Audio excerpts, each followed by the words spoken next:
C'est parti pour l'expression d'aujourd'hui, trouver son chemin de Damas. Trouver son chemin de Damas veut dire se convertir à une doctrine, trouver sa voie. Trouver son chemin de Damas, se convertir à une doctrine, trouver sa voie. Alors, comme vous le savez, j'aime beaucoup l'origine, donc je vais aller dans l'origine. L'origine de cette expression française veut dire, ça signifie trouver sa voie, se convertir, bien sûr. Elle tire son origine de la Bible, donc faisant allusion à la conversion de Paul due à une vision alors qu'il se rendait à Rome. En effet, c'est sur le chemin de Damas que Saul de Tarse, citoyen romain, agent du clergé juif, dont le passe-temps était de persécuter les chrétiens, eut une vision de Jésus et entendit sa révélation qui provoqua sa conversion. Il devint apôtre sous le nom de Paul. Donc, on nous donne même un exemple d'utilisation. Les résultats de mon discours fut une belle crise de nerfs. Enfin, quand elle revint à la vie, elle avait trouvé son chemin de Damas. Pour dire que on s'est converti, on est passé d'une étape à une autre, on a quitté d'un point A vers un point B. Et cette étape, souvent, on le fait lorsqu'on reçoit Jésus comme Seigneur et Sauveur. Je ne vais pas faire beaucoup de commentaires. N'est-ce pas, Papa David? Trouver son chemin de Damas. Trouver son chemin de Damas, nous savons, Saul de Tarse devient Paul, l'apôtre des incirconcis. Un changement radical. Donc, tu sors de chez toi avec une autre intention et tu rencontres le Seigneur qui change toutes choses. Oui, bien sûr. Ils ont bien dit dans ce commentaire qu'on a donné, trouver son chemin de Damas. Nous avons l'apôtre Paul. À ce moment, il était Saul de Tarse, comme on a dit, citoyen romain de l'identité citoyenne qu'il a reçue partant de son père, mais aussi l'Empire romain, là où il régnait, parce que Tarse, il est dans les territoires qui étaient sous la gouverne des Romains. Mais aussi citoyen juif, hébreu, né d'un père et d'une mère qui sont juifs, et aussi de la tribu de Benjamin. Et puis Saul de Tarse, il parle de quelqu'un qui a été éduqué selon le pharisianisme. C'est comme ça qu'il a eu les ailes de commencer à combattre tous ceux-là qui croyaient en Christ. Et quand le christianisme est né. Alors pour eux, donc c'était une secte qu'il fallait combattre parce que c'était un danger pour le judaïsme. C'est comme ça qu'il va venir voir les souverains sacrificateurs à Jérusalem, où il vivait. Il lui donne une lettre pour aller persécuter les églises à Damas.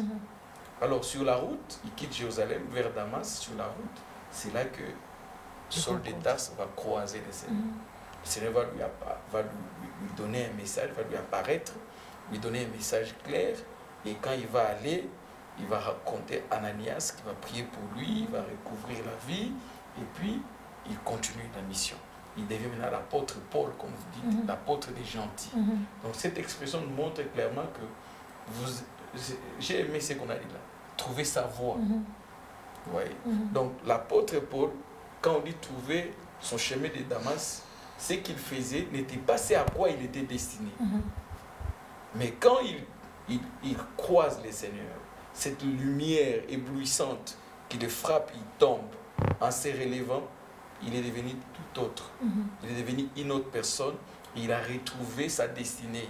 Il a retrouvé son chemin. Et désormais, il a trouvé sa voie. Donc, je pense que ça se marie avec les mots, disons, avec la pensée, je pense. Oui, celle que nous venons de voir. C'est-à-dire qu'il y a des personnes jusqu'ici qui n'ont pas encore trouvé leur chemin de Damas.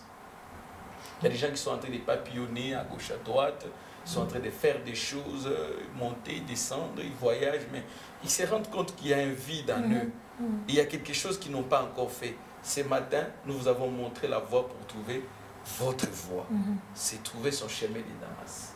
Revenir au Seigneur, c'est trouver son chemin de Damas. Mais aussi, ça peut être équivalent pour une personne. Ça, je voulais dire, ça peut s'équivaloir pour une personne, souvent des jeunes gens qui sont en quête d'une faculté ou soit en train de chercher à faire un choix par rapport aux études qu'il faut faire à l'université. On est devant plusieurs choix. Je crois que pour une telle personne, il faut se concentrer, prier, que Dieu puisse vous orienter pour trouver son chemin de Damas. Parce qu'aujourd'hui, il y a des gens étudier en fait, qui font des choix qui ne sont pas des choix appropriés. Vous allez voir quelqu'un qui a beaucoup de difficultés en mathématiques, beaucoup de difficultés en physique, il va aller en polytechnique. Pour faire quoi? C'est ça, c'est ça. Vous voyez, quelqu'un qui a des difficultés pour lire, des difficultés, lui, il ne lit pas beaucoup, il va aller en médecine. Mais tu vas craquer. J'ai rencontré même une personne qui dit qu'il ne peut pas beaucoup lire, mais il va en médecine. Je dis là-bas, il y a des cours de 200 pages. Oui, mais voilà, il y a des cours très abondants. Oui, il y a des cours vraiment. Tu dois lire et lire encore. Même c'est pareil aussi pour les droits. Oui. Toi, tu n'aimes pas lire, tu ne lis pas beaucoup, tu vas aller faire les droits. Là-bas, c'est la lecture au quotidien. Un médecin s'instruit du jour au lendemain. C'est pareil à un avocat, un magistrat. Il doit lire, avoir connaissance et tout et tout. Donc, cherche un domaine dans lequel tu te sens à l'aise. Tu vas trouver ton chemin de Damas. Oui, n'est-ce pas? Et c'est pareil aussi dans plusieurs domaines. Donc, c'est pourquoi quelqu'un qui a trouvé son chemin de Damas, je peux dire, en bref, pour ce qui me concerne, il a trouvé sa destinée. Oui. Et il n'y a pas de destinée en dehors du Seigneur Jésus-Christ. Donc, c'est impossible pour vous d'employer cette expression en dehors de Jésus. Vous n'allez pas adhérer à une autre doctrine. Nous nous encourageons que la doctrine du Seigneur Jésus-Christ. Et quand le Seigneur Jésus vous conduit, il peut vous dire quel domaine va marcher avec vous, quelle est la filière que vous allez embrasser par rapport à l'appel qu'il y a sur votre vie. Quand un fabricant fabrique quelque chose, il y attache une destination, je veux dire, il y attache un but. Quand je crois que celui qui a fait le véhicule Ford n'a pas créé Ford pour que ça puisse voler. Non, c'était pour que ça puisse marcher.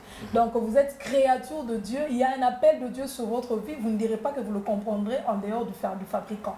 Donc, c'est quand vous saurez que le Seigneur Jésus, le Dieu de l'univers vous a créé, quand vous allez avoir référence à lui, lui ouvrir la porte, c'est là que vous trouverez votre chemin de Damas et c'est là qu'il vous accompagnera dans tous vos choix, dans toutes vos décisions. C'est là que Paul rencontre le Seigneur qui lui dit à quoi il était réellement appelé. Donc vous pouvez être en train de croire que vous êtes sur la bonne voie. Il était beaucoup zélé pour ça, papa David. Il avait le zèle pour ça. Il a tué des gens pour ça. Il a contribué, même la Bible dit, il était là, il avait assisté quand on a lapidé Étienne. Il était là, pour lui, il faisait la bonne chose. Donc vous pouvez être en train de faire la bonne chose, mais ce n'est pas la chose à laquelle vous êtes appelé. Notre prière pour aujourd'hui, c'est que vous ayez trouvé votre chemin de Damas.